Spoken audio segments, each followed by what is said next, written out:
Halo, selamat siang sahabatku. Assalamualaikum warahmatullahi wabarakatuh. Oke, kita berjumpa lagi. Semoga sahabatku selalu diberi kesehatan, umur yang panjang, lancar rezeki, serta berkah segala usahanya. Oke, untuk video pada hari ini ya, kami akan coba menjawab dari pertanyaan sahabat kita. Nanti ada 3 pertanyaan yang hampir sama ya. Ini kami akan coba jawab sesuai dengan pengalaman kami ya. Yang isinya pecah koloni berarti ada lebah ratu muda yang menetas ya Bang. Intinya seperti itu ya. Oke, pecah koloni itu pecah koloni apakah secara buatan atau memang pecah koloni secara alami? Kalau pecah koloni secara buatan itu berarti kita melakukan pengambilan telur calon koloni baru seperti untuk telur lebah pekerja, lebah ratu kita ambil pindahkan ke kotak yang memang nggak ada lebahnya atau kotak kosong. Itu yang disebut dengan pecah koloni secara buatan. Memang di sarang yang kita isi itu ya yang baru, memang berarti ada calon ratu baru. Itu ratu yang masih muda. Sedangkan untuk pecah koloni alami ya, kalau pecah koloni alami berarti ketika telur ratu yang masih di sarang itu menetas, setelah beberapa hari dia itu dewasa, kurang lebih 1 minggu, dia itu sudah bisa terbang sobatku.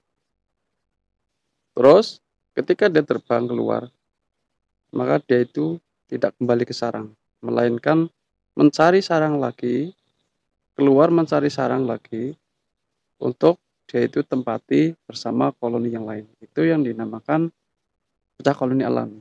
Jadi ada 2 perbedaan ya antara pecah koloni alami apa memang pecah koloni buatan. Seperti itu ya. Oke, nanti kami akan jawab lagi itu pertanyaan kedua. Kalau pecah koloni alami itu nanti ratu lebah yang masih muda apakah tidak dibantai lebah pekerja? Oke. Untuk sang ratu itu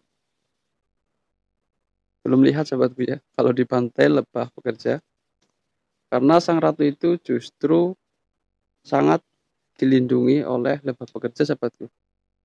Jadi untuk lebah pekerja menyerang sang ratu itu kemungkinan sangat kecil.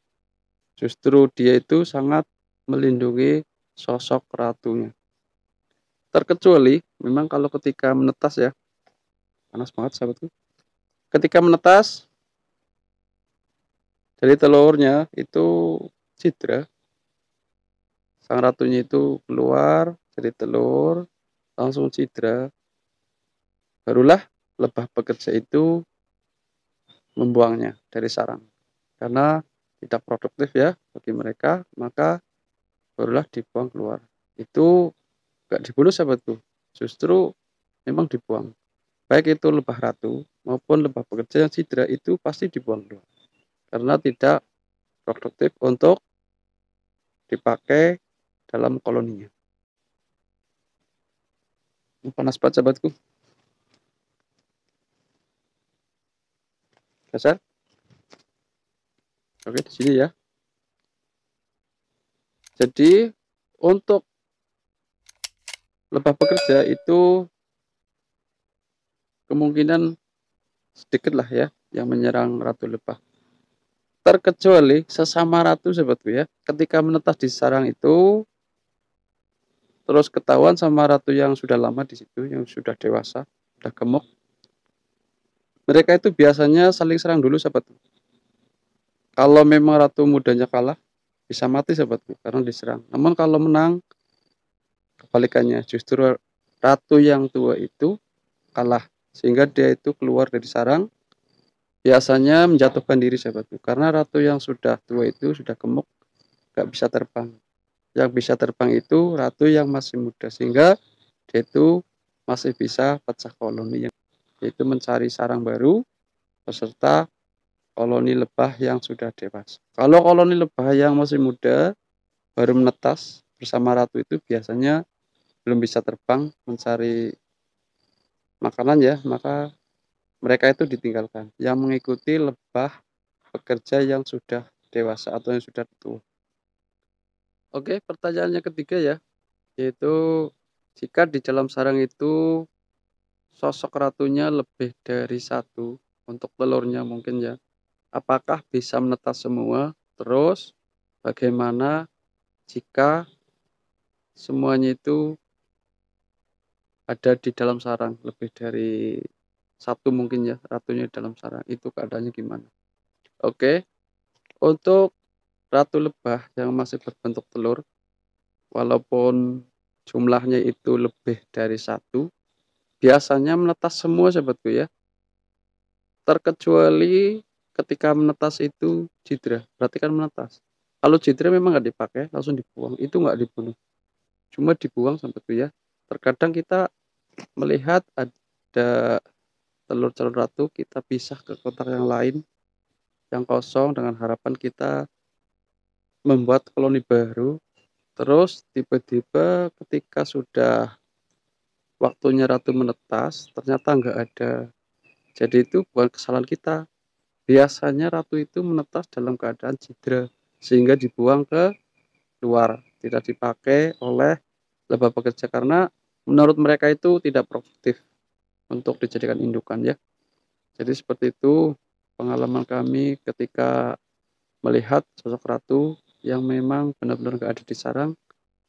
Walaupun itu masih baru ya, kita buat sarangnya, ternyata memang biasanya ratu itu cidra.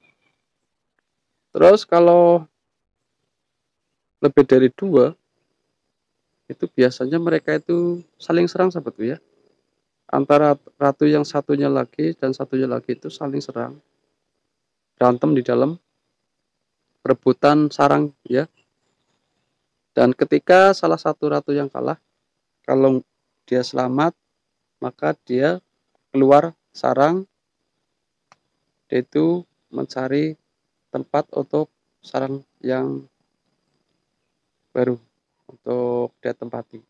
Namun keluarnya juga membawa koloni baru seperti yang kami ceritakan yang di awal ya. Jadi keluar mencari sarang baru karena di sarang yang lama nggak aman karena kalah, sehingga dia keluar mencari sarang baru. Namun dia nggak sendiri, tetap diikuti lebah pekerja. Kalau lebah pekerjanya itu, sedangkan lebah pekerjanya itu terdiri dari lebah pejantan, lebah pencari madu, serta lebah pembersih ya, pembersih sarang. Itu semua komplit ikut.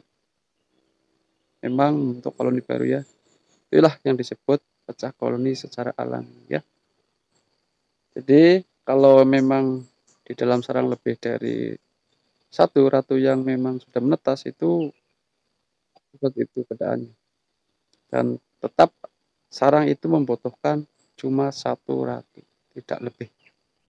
Oke, seperti itu ya yang bisa kami jawab dari sahabat kita. Mungkin masih ada kekurangan, itu memang dari kami, kekurangan kami karena kami masih belajar, dan kami tetap banyak ucap terima kasih kepada sahabatku yang sudah kasih like, kasih komen, serta kasih subscribe ya untuk dukungan channel kami.